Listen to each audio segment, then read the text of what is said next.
Also tonight, our other big story, the forecast is in for Indiana, and it's not exactly a sunny one. We're talking about the state's revenue forecast for the next 2 years. It was late this afternoon that lawmakers were told to expect higher inflation, lower growth, and unemployment.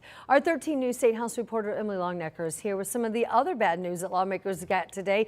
And this really is all kind of adding up to make for a pretty busy final week of their session, Emily. How about it? And yeah, lawmakers on the state budget committee learned today that the state will bring in $2 billion less in revenue over the next 2 years than was originally projected in December. So that means that lawmakers have to find $2 billion in cuts to that proposed budget that they've been working on, or they have to find a way to raise $2 billion more in revenue, or both. Lawmakers on both sides of the aisle said they're looking at everything. The biggest drop in revenue coming in comes from a loss of about $500 million in income taxes in each of the next 2 years. Sales taxes and corporate income taxes are also expected to be down significantly as economic growth slows. An economist told lawmakers today that the economy is expected to grow very slowly and approach recession levels.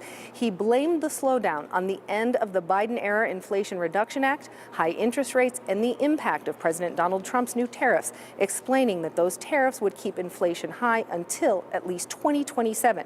So what does that mean for the proposed budget lawmakers have been working on all session? It means it's back to the drawing board. Everything's on the table. I mean, we're going to have to make tough decisions, going to make some cuts. If anybody has the audacity to come and ask us for more money, more than likely just take them out. So we just have a lot of tough decisions to make, and we just have to be disciplined. Are we talking about revenue generators too? Everything is on the table. Again, I think this is a time that we seek collaboration. I think there are certain fundamental things that are and they're going across the United States right now. Indiana is subject to some of those. But if we all have collaboration, the picture is not as bad as it seems, or it could be.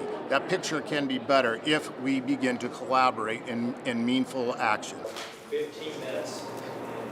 So what could some of those collaborations look like? Well, Senator Ryan Mishler, he's the architect of the Senate's budget proposal. He said repeatedly that nothing is off the table. Now, interestingly enough, earlier this week, Democrats in the Senate were offering a whole bunch of amendments on ways to bring in more money to the state. And they proposed several amendments that would have raised taxes on cigarettes, alcohol, and gaming. All of those amendments earlier this week were voted down by Republicans. What about education?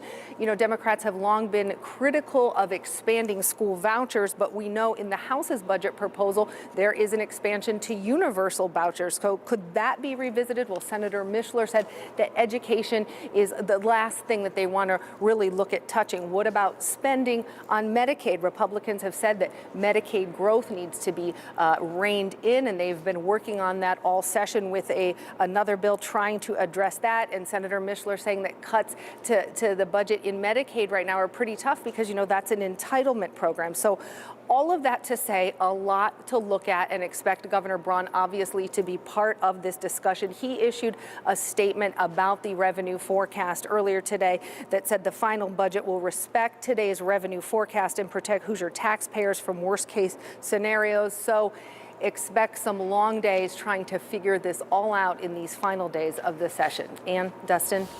Yeah, that is a big financial gap, though, to make up. Emily, it's just kind of overwhelming. All right, I know you'll stay on top of it for us. Thanks so much. Reporting live from the State House tonight.